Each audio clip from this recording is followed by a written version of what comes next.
इतना बड़ा पहाड़ था, उसको भी तोड़ने के लिए छेनी हथौड़ी से तोड़े थे। धीरे धीरे करके पूरा पहाड़ हटा दिए थे। इसी हम धीरे धीरे करके पूरा घुसखोरी हटा देंगे बिहार से, और मेरा बिहार इससे बहुत आगे जाएगा। जब तक घुसखोर है, अभी हम जितवारा में पहुँचे हुए हैं। यहाँ पर ये पंकज भैया और जय भैया हैं।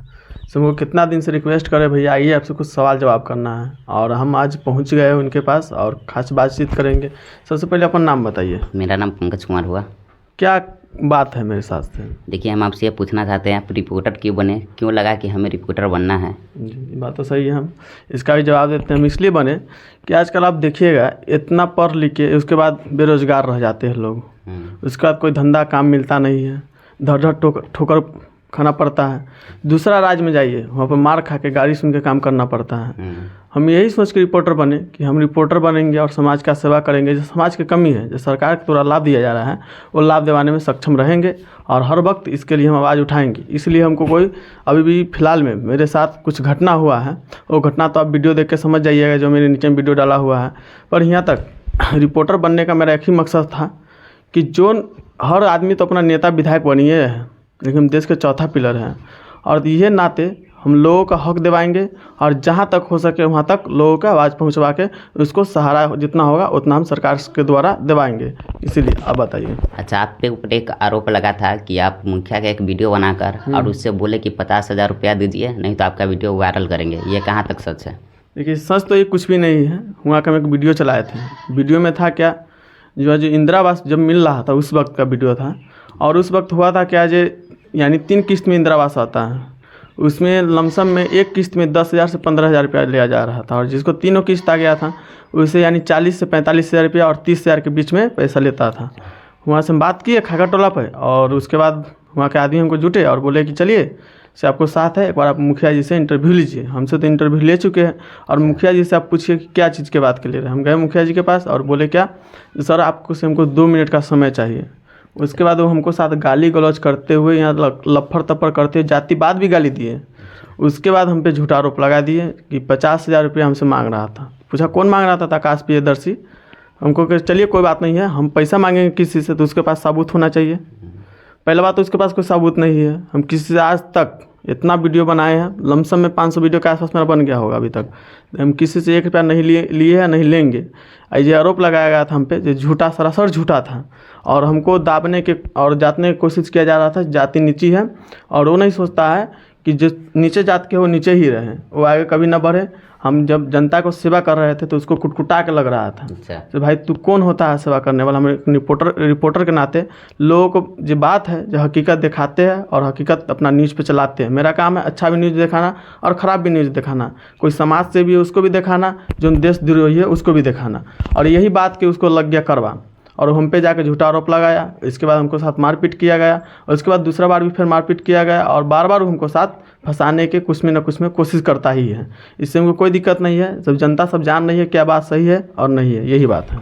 मतलब कि जो मुखिया जो है वो घूसखोरी करता है और जनता का घूस खाता है, और इसी चीज़ को आप दिखाने के लिए गए तो आपको मारा गया और गाली देकर बिलगाया गया, यही है ना? यही बात है। यहाँ तक कि वो इतना गुंडा है कि जब पत्रकार को नहीं हुआ वो, तो जनता क्या होगा? जो देश के चौथा पिलर, पहला दूसरा तो वो है ही, पर चौथा पिलर है, उसको जब वो मारपीट दे सकता है तो जनता क्या सेवा करेगा? वो तो जनता खुद समझ ही रही है। अच्छा, हम आपसे ये जानना चाहते हैं कि आप आगे जाकर जनता के ऊपर अच्छा, अब हम ये आपसे ये जानना चाहते हैं कि आपको जनता की उम्मीद पे खरे उतरिएगा या आगे जाकर घूस लीजिएगा जनता से? देखिए, घूस का बात रह गया। घूस तो हम किसी से अभी तक, हम भी कोई नॉर्मल फैमिली से, कोई बड़े फैमिली से है नहीं। जहाँ तक होता है, मेरा दोस्त लोग है जिससे हम कर्जा वर्जा लेके, यहाँ तक दूसरा का गाड़ी मांग के, मेरे पास गाड़ी भी नहीं है, उसके बाद दूसरा से गाड़ी मांग के तेल डला के, कर्जे ही लेके सही तेल डला के पहुँचते हैं वहाँ। जो हमसे सेवा होता है हम वहाँ उसको करवाते हैं, जो सरकार के द्वारा लाभ हो लाभ दिवाते हैं। यही बात रह गया से आगे चल के क्या करेंगे? आगे चल के यही हम कर रहे हैं, जिससे भी हम कर रहे हैं अच्छा काम वैसे करेंगे, लोगों की आवाज़ उठाएंगे। इसके लिए हमको दाबा जाए, लेकिन हम बैठने वाला है नहीं। लोगों के लिए हम हर वक्त, इतना बड़ा पहाड़ था उसको भी तोड़ने के लिए छेनी हथौड़ी से तोड़े थे। धीरे धीरे करके पूरा पहाड़ हटा दिए थे। इसी हम धीरे धीरे करके पूरा घुसखोरी हटा देंगे बिहार से, और मेरा बिहार इससे बहुत आगे जाएगा। जब तक घुसखोर है मेरे बिहार में, जब तक मेरा बिहार आगे जा नहीं सकता। इस पर हम दावा लिख के दे सकते हैं। सबसे बड़ा बिहार की कमी है तो घुसखोरी।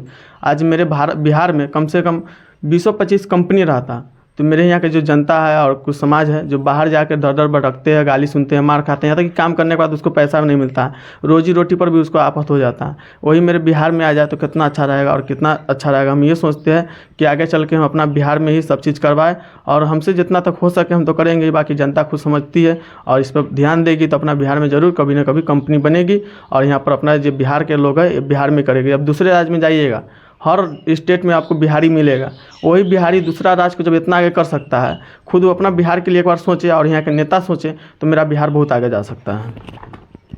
अच्छा आप हम दूर अच्छा आपसे हम उम्मीद करते हैं कि जो आपके बारे में जो जनता सोचती है, जो उम्मीद आपसे करती है जनता, उस पर खरे उतरिएगा और लोगों के बीच जो भ्रष्टाचार हो रही है उसको आप दूर करने की कोशिश करिएगा। उदम करेंगे ही। देखिए, आप जब एक नेता है, एक सपोर्टेड मान लीजिए आप एक नेता है, उसके बाद नेतागिरी कीजिएगा ना, तो जितना आपका विरोधी होगा जो आपको गलत अफवाह फैलाएगा, जो आपका सपोर्टर होगा वो अच्छा अफवाह फैलाएगा। जब तक विरोधी नहीं बनेगा, जब तक कोई नेता नहीं बन सकता या कोई आगे नहीं बढ़ सकता। आप आगे बढ़िएगा तो जितना आपका विरोधी होगा ना आपको नीचे गिराने की कोशिश करेगा। इस पर आप गिर जाइएगा तो समझ जाएगा कि अगला आदमी डरपोक है, ये कुछ नहीं कर सकता है समाज के लिए, इसलिए बैठना नहीं है, कुछ में भी फंसा दे।